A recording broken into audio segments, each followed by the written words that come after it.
আসসালামু আলাইকুম। আজকে শতকরার হার বের করার ম্যাথ সলভ করব। তো এখানে প্রথমে যে ম্যাথটা আছে, কবিরের কাছে 240 টাকা আছে, তা থেকে 48 টাকা ফারুককে দিল। কবির তার টাকা শতকরা কত টাকা ফারুককে দিল। তো এখানে আমাদের হচ্ছে শতকরার হার বের করতে হবে। বলা হচ্ছে তার টাকা শতকরা কত টাকা ফারুককে দিল, তাহলে মোট টাকা হচ্ছে 40 টাকা। তাই এই ক্ষেত্রে আমরা হচ্ছে এই সূত্রটা ব্যবহার করব, শতকরা হার, যেহেতু আমাদের শতকরা হার বের করতে বলছে। তা মোটের যত ইন্টু 100 বাই মোট। তো মোট টাকা হচ্ছে 240 টাকা। এই 240 টাকাকে আপনার, এটা হচ্ছে আমাদের মোট, নিচে রাখলাম। মোটের যত কত 240 টাকা আছে, তা থেকে 48 টাকা, এই 48 টাকাটা হচ্ছে মোটের যত ইন্টু 100। তাই এখন আমরা যদি এটাকে কাটাকাটি করি তাহলে উত্তর আসে আমাদের 20। আর যেহেতু আমাদের বলা আছে এখানে, যেহেতু 100 দ্বারা গুণ করছি, বলা আছে শতকরা হার, তো সেক্ষেত্রে আমাদের পার্সেন্ট আসছে, তাহলে 20%। এরপর বলা আছে যে 12 কত শতাংশ 18 হবে। তাহলে 12 কত শতাংশ, শতকরা হার বের করতে বলছে। তাহলে 12টা হচ্ছে আমাদের মোট, আর এই 18টা হচ্ছে মোটের যত। তাহলে 18 উপরে 12 আর ইন্টু হচ্ছে 100 দ্বারা গুণ, তাহলে আমাদের আসে 150। আর যেহেতু শতাংশ বলা আছে, এই জন্য আমাদের এখানে পার্সেন্ট আসছে। এরপর বলা আছে যে একজন ছাত্র 800 নম্বরের মধ্যে 200 নম্বর পেল, সে শতকরা কত নাম্বার পেল। তো এখানে হচ্ছে আমাদের এই 800 নাম্বারটা হচ্ছে আমাদের মোট নাম্বার, আর 200 নাম্বারটা হচ্ছে যে মোট এই 800 এর মধ্যে যেটা পাইছে মোটের যত। এখন যদি শতকরা নাম্বার বের করতে বলা আছে, তাহলে ইন্টু 100 দ্বারা গুণ করতে হবে। তখন এটাকে কাটাকাটি করলে আসে আমাদের হচ্ছে 25। আর যেহেতু এখানে শতকরা বের করতে বলছে, এখানে আমাদের আসছে পার্সেন্ট। 480 জন পরীক্ষার্থীর মধ্যে 288 জন পাশ করলে শতকরা কতজন ছাত্র পাশ করলো, কতজন শিক্ষার্থী পাশ করলো। তো এই যে এখানে 480 জন, এই 480 জন তো হচ্ছে মোট 480, আর এই 288টা হচ্ছে 480-র মধ্যে 288 জন পাশ করছে। তাহলে এখন আমাদের শতকরা পাশ করছে কত, তাহলে শতকরা বের করতে হলে আমাদের 100 দ্বারা গুণ করতে হয়।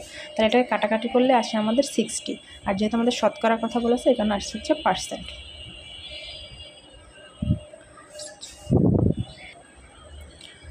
ষষ্ঠ শ্রেণীর ছাত্র সংখ্যা 160 জন, সোমবার 32 জন অনুপস্থিত ছিল, তাহলে শতকরা কতজন উপস্থিত ছিল।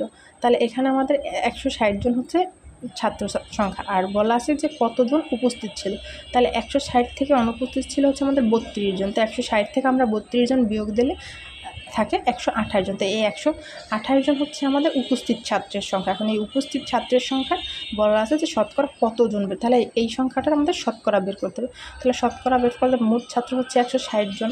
তো 160-এর মধ্যে উপস্থিত ছিল হচ্ছে 128 জন। আর যেহেতু শতকরা বের করতে বলছে, এই কারণে আমরা 100 দ্বারা গুণ করবো। তো এটা কাটাকাটি করলে হচ্ছে 80। আর যেহেতু আমাদের শতকরা উপস্থিতির সংখ্যা বলা আছে, এই কারণে আমরা পার্সেন্ট দিয়েছি। একটি গ্রামের 2200 লোকের মধ্যে 440 জন অশিক্ষিত, তো ওই গ্রামের শিক্ষিতর হার কত। তো এখানে দেওয়া আছে যে এতজন লোকের মধ্যে 400, মোট লোক হচ্ছে এত, এর মধ্যে 440 জন হচ্ছে অশিক্ষিত, তাহলে শিক্ষিতের হার কত। তো এই ম্যাথটাকে আমরা প্রথমে যেভাবে এর আগে যে ম্যাথটা করছে, সেখান থেকে যদি আমরা 440 জন বিয়োগ দিয়ে, 2200 থেকে 440 জন বিয়োগ দিয়ে তারপর পার্সেন্টেজ বের করি, তাহলেও হবে।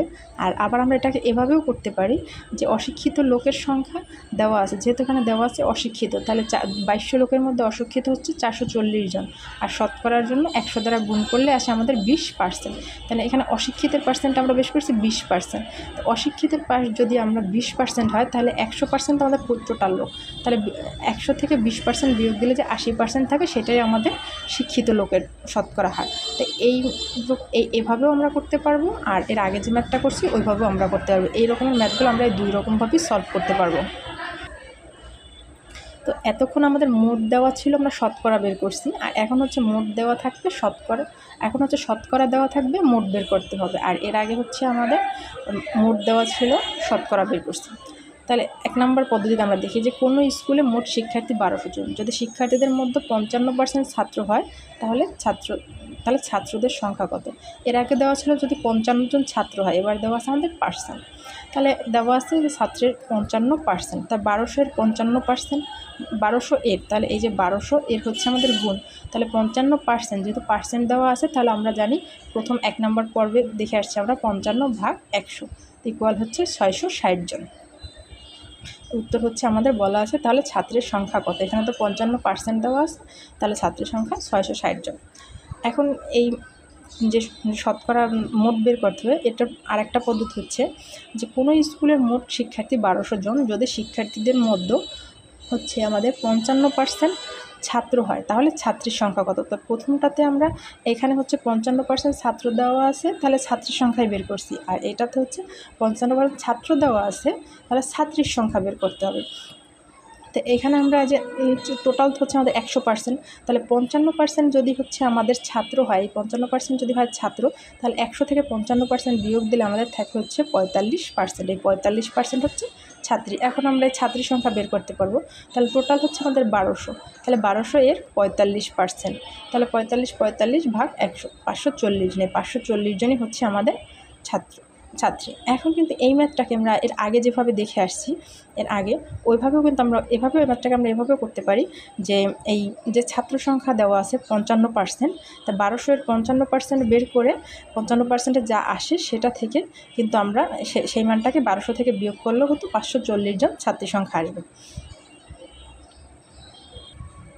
এই যে এভাবে এখান থেকে যদি এই যে 55% যে আমাদের দেওয়া আছে ছাত্র সংখ্যা, সেই 55%ও যদি আমরা বের করি যে 55% টোটাল ছাত্র কত আসে, যে 1200 এর 55 × 100 কাটাকাটি করলে 660 জন, তাই 1200 থেকে যদি আমরা 660 জনকে বিয়োগ দিই তাহলেও কিন্তু আমাদের ছাত্রী সংখ্যা আসবে 540 জন। এখন আমরা পদ্ধতি 3 দেখব। বলা আছে একজন ফল বিক্রেতা 30% আপেল বিক্রি করলো এবং তার নিকট আরও 630টি আপেল আছে, সে সর্বমোট কতগুলো আপেল নিয়েছিল। তাহলে আমাদের বলা আছে যে আপেল বিক্রেতা 30% বিক্রি করছে, আর 30% বিক্রি করার পর 630টা আছে, তাহলে কত পার্সেন্ট সে আপেল কিনেছিল প্রথমে।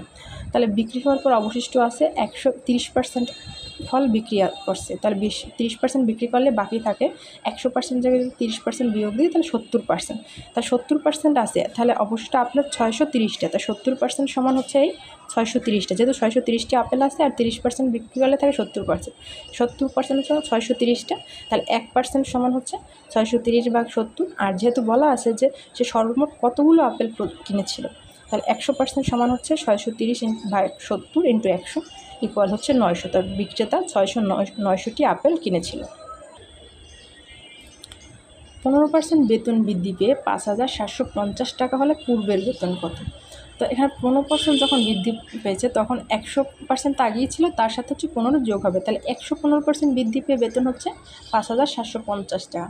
তাহলে 1% বৃদ্ধি পেয়ে বেতন 5750 ভাগ 115, তো পূর্বের হচ্ছে 100%, তাহলে 100% বেতন বৃদ্ধি পেয়ে, যেহেতু বলা আছে পূর্বের বেতন কত, তাহলে হচ্ছে এই 5750 × 100 ভাগ 115, এটা কাটাকাটি হলে আসে 5000 টাকা, তাহলে পূর্বের বেতন হচ্ছে আমাদের 5000 টাকা।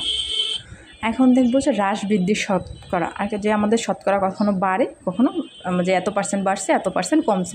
তো এখানে আমরা একটা সূত্র দেখতে পারি, এটা হচ্ছে আই হচ্ছে ইনক্রিজিং আর ডি হচ্ছে ডিক্রিজিং, মানে বাড়ায় এবং কমে, যেটা বাড়ে সেটা হচ্ছে প্লাস হয়, যেটা কমে সেটা হচ্ছে মাইনাস হয়, plus I into minus D by 100।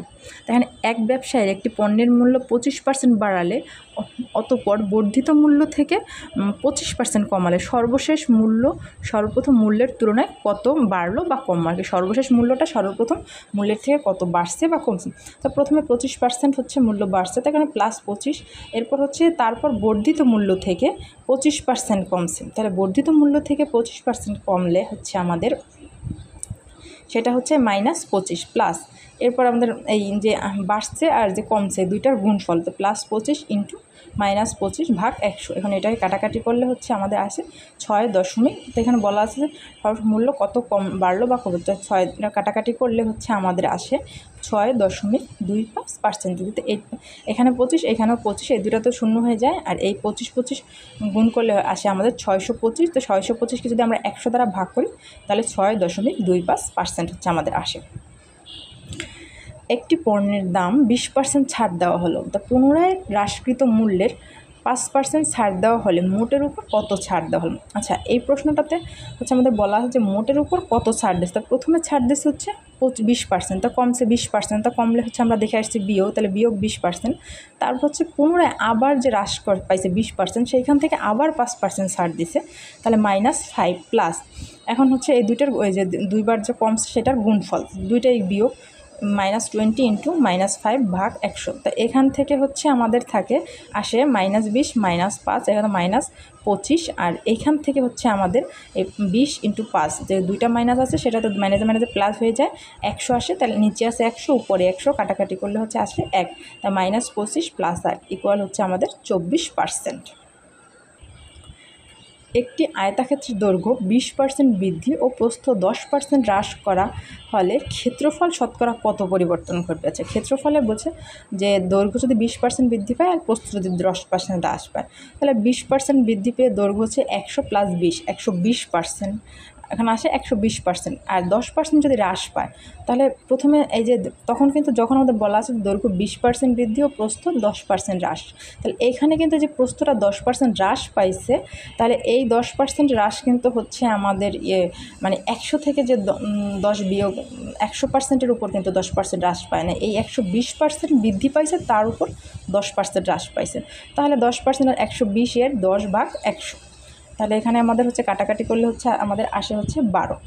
এখন হচ্ছে তাহলে ক্ষেত্রফলের শতকরা পরিবর্তন কত হবে? তাহলে ক্ষেত্রফলের শতকরা পরিবর্তন হবে আমাদের এখানে যে 20% আছে, এই 20 থেকে আর এই যে 10% হ্রাস পাওয়ার পর হচ্ছে এখানে 20% তো আমাদের দৈর্ঘ্য, সে তো ঠিক আছে, 20% থেকে তো এটা তো ঠিক আছে, তাহলে দৈর্ঘ্য 20%, আর প্রস্থ এখানে কিন্তু বাড়েও নাই কমেও নাই, আর এইখানে হচ্ছে যে 10% হ্রাস পাইছে প্রস্থ থেকে 10%, তাহলে প্রস্থ থেকে 10% হ্রাস পাওয়ার পর প্রস্থ আছে হচ্ছে আমাদের এই 12, তাহলে 12 এখানে হচ্ছে, তাহলে যে 20 থেকে যদি 12 বিয়োগ দিই তাহলে হচ্ছে 8%, তো এখানে যে আমরা প্রস্থটা 100 + 20 করছি, এটা হচ্ছে আমাদের এই যে 10% যে হ্রাস পাইছে, এই 10% হ্রাস পেয়ে কতটুকু হয়েছে এটার জন্য আমরা এটা এই 120%টা বের করছি, কারণ হচ্ছে এই 10% আয়তাকার দৈর্ঘ্য 20%, আর এই প্রস্থ হচ্ছে আমাদের 10%, হচ্ছে এই 20% সহ 100%-এর সাথে যে 20%, সেই 120% থেকে 10% কমছে, এটা সরাসরি 100 থেকে 10% কমে নেয়, কারণ প্রথমে তাহলে বলা থাকতো না যে 20% বৃদ্ধি, তাই এখানে যেহেতু 10% কমছে, 120, এই যে এখানে যে 100 আর এই যে 20% বৃদ্ধি পাওয়ার থেকে 10% কমছে, এই কারণে হচ্ছে আমাদের এই 120% বের করে 120-এর 10% যেটা, সেটা আমরা বের করে নিয়েছি, তাহলে প্রস্থ হচ্ছে 10% কমে আসে 12%, আর দৈর্ঘ্য তো 20% বৃদ্ধি পাইছে, তাহলে এই কারণে আমাদের 20 থেকে এই 12টা বিয়োগ দিলে থাকে হচ্ছে আমাদের 8%, তাহলে এটা হচ্ছে ক্ষেত্রফলের শতকরা পরিবর্তন আসছে, যে এখানে যে ক্ষেত্রফল এই যে 20% আর 10% কমে, 20% বৃদ্ধি পায় 10% কমে, তাহলে ক্ষেত্রফলের পরিবর্তন হয়েছে আমাদের এই 8%। একটি বর্গক্ষেত্রের ক্ষেত্রফল 100 বর্গমিটার, এই ক্ষেত্রের প্রতিটি বাহু 10% বৃদ্ধি পেলে ক্ষেত্রফল শতকরা কত বৃদ্ধি হবে? আচ্ছা, এখানে বলা আছে বর্গক্ষেত্র, বর্গক্ষেত্রে আমরা জানি দৈর্ঘ্য প্রস্থ সবই সমান থাকে, তাই এখানে যেহেতু বলা আছে যে এই ক্ষেত্রে প্রতি 10% তাহলে এখানে দৈর্ঘ্য 10% বৃদ্ধি পাইছে, প্রস্থ 10% বৃদ্ধি পাইছে, তাই এখানে প্রথম দুইটাই আমাদের যোগ হয়েছে, প্লাস এই যে দুইটাই গুণ অবস্থায় দুইটা যোগ হয়েছে, আর ভাগ হচ্ছে আমাদের 100, তো এখানে 10 + 10 20, আর এখানে 10 × 10 গুণ করলে হয় 100 ভাগ 101 ইকুয়াল 21%, তার ক্ষেত্রফল শতকরা বৃদ্ধি পাইছে হচ্ছে আমাদের 21%। একটি বর্গক্ষেত্রের ক্ষেত্রে 21% বৃদ্ধি পেলে